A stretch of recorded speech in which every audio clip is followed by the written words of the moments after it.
दोस्तों, हमारे हिंदू धर्मशास्त्रों में दान का बहुत बड़ा महत्व बताया गया है। दान करने से व्यक्ति के जीवन में चलने वाली तमाम तरह की परेशानियां दूर हो जाती हैं। इसीलिए इंसान को अपनी सामर्थ्य के अनुसार दान पुण्य करते रहना चाहिए। लेकिन दान करने से पहले एक बात का हमेशा ध्यान रखना चाहिए कि आप जिसको दान दे रहे हैं वह वास्तव में दान पाने के लिए सुपात्र है या नहीं। कहीं आप दान कुपात्र को तो नहीं दे रहे हैं। दोस्तों, सुपात्र को दिया गया दान दोनों के लिए कल्याणकारी होता है, जबकि कुपात्र को दिया गया दान दोनों को डुबाने वाला होता है। जिस प्रकार पत्थर की नाव बैठने वाले को साथ लेकर के डूब जाती है, उसी तरह कुपात्र दाता को साथ लेकर नरक में चला जाता है। दोस्तों, दान के संबंध में एक बात जरूर समझ लेना चाहिए कि किसी धनी व्यक्ति के द्वारा दिया गया लाखों रुपए का दान उतना महत्व नहीं रखता जितना कि किसी निर्धन के द्वारा किया गया 1 रुपए का दान महत्व रखता है। क्योंकि भगवान के यहाँ न्याय है। यदि ऐसा न होता तो फिर निर्धनों की मुक्ति ही नहीं होती। दोस्तों, इसी संबंध में एक कहानी है। कहानी बड़ी शिक्षाप्रद और महत्वपूर्ण होने वाली है। इस कहानी को सुनने के बाद आपको दान का रहस्य पता चल जाएगा।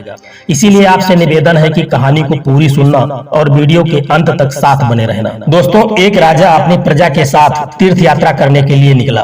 रास्ते में एक आदमी नंगा पड़ा हुआ था। वह जाड़े के मारे ठिठुर रहा था। राजा के साथ ही प्रजाजनों में एक जाट भी था।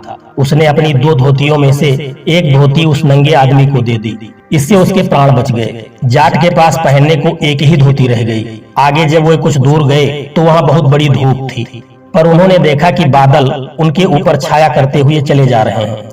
राजा ने सोचा कि हमारे पुण्य के प्रभाव से ही बादल छाया करते हुए चले जा रहे हैं। राजा को इस पर अहंकार हो गया, क्योंकि राजा जानता था कि उसने कई प्रकार के दान किए हैं और गरीबों की मदद की है। उसने लाखों रुपए का दान किया है। इसीलिए राजा सोच रहा था कि यह उसी का प्रताप है। इसके बाद वो एक किसी जगह पर वन में ठहरे और जब वो चलने लगे तब किसी महात्मा ने पूछा, राजन, तुम्हें इस बात का क्या पता है कि ये बादल किसके प्रभाव से छाया करते हुए चले जा रहे हैं? राजा ने कहा कि महात्मन, मैंने बहुत ही दान पुण्य किया है, इसी कारण से ये बादल हमारे ही ऊपर छाया करते हुए चले जा रहे हैं। महात्मा ने कहा, राजन, मैं यह नहीं मान सकता। आपकी सामर्थ्य के अनुसार आपने दान पुण्य नहीं किया है, क्योंकि आप अतुल संपत्ति के स्वामी हैं और उसके बराबर जितना आपने दान किया है वह कोई मायने नहीं रखता। राजा कुछ भी उत्तर नहीं दे सके। तब महात्मा जी ने कहा, अच्छा, तुम एक एक करके यहाँ से निकलो। जिसके साथ बादल छाया करते हुए चले जाएं, इसको उसी के पुण्यवान का पुण्य प्रभाव समझना चाहिए। तब पहले राजा वहां से चले, लेकिन बादल ज्यों के त्यों वहीं बने रहे।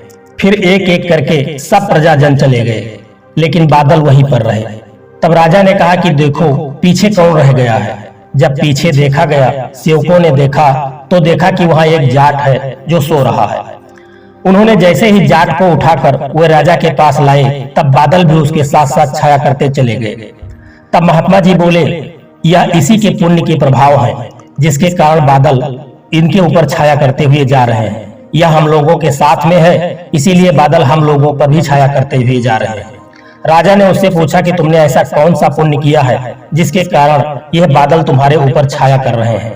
बार बार पूछने पर उसने कहा कि मैंने और तो कोई पुण्य नहीं किया है, पर अभी रास्ते में मैंने 2 धोतियों में से एक धोती रास्ते में पड़े जाड़े से ठिठुरते हुए एक नंगे आदमी को दे दी है। शायद हो सकता है यह उसी का प्रभाव हो। इस पर महात्मा ने राजा से कहा, राजन, तुम बड़ा दान करते हो, परंतु तुम्हारे पास बहुत बड़ी संपत्ति है। तुम अतुल संपत्ति के स्वामी हो, इसलिए तुम्हारा त्याग 2 धोती में से एक दे डालने के समान नहीं हो सकता। इस प्रकार दान का रहस्य समझकर दान करना चाहिए। दोस्तों, दान उसी को देना चाहिए जो वास्तव में दान पाने का पात्र हो। दान ऐसे व्यक्ति को नहीं करना चाहिए जो दान पाने का पात्र ही न हो, क्योंकि भूखे को भोजन कराने से जो लाभ मिलेगा वह खाए हुए व्यक्ति को यदि आप कितना भी खिलाएंगे तो उसको आपको लाभ नहीं मिलेगा और वह पुण्य नहीं हो सकता। इसीलिए हमेशा व्यक्ति को जो वास्तव में पाने का पात्र हो उसी को देना चाहिए, अन्य किसी को नहीं देना चाहिए। दोस्तों, यह छोटी सी कहानी है, लेकिन इस कहानी के माध्यम से आपने यदि कुछ भी सीखा हो तो वीडियो को एक लाइक करके चैनल को सब्सक्राइब करने की कृपा कर देना। जय श्री कृष्णा, राधे राधे।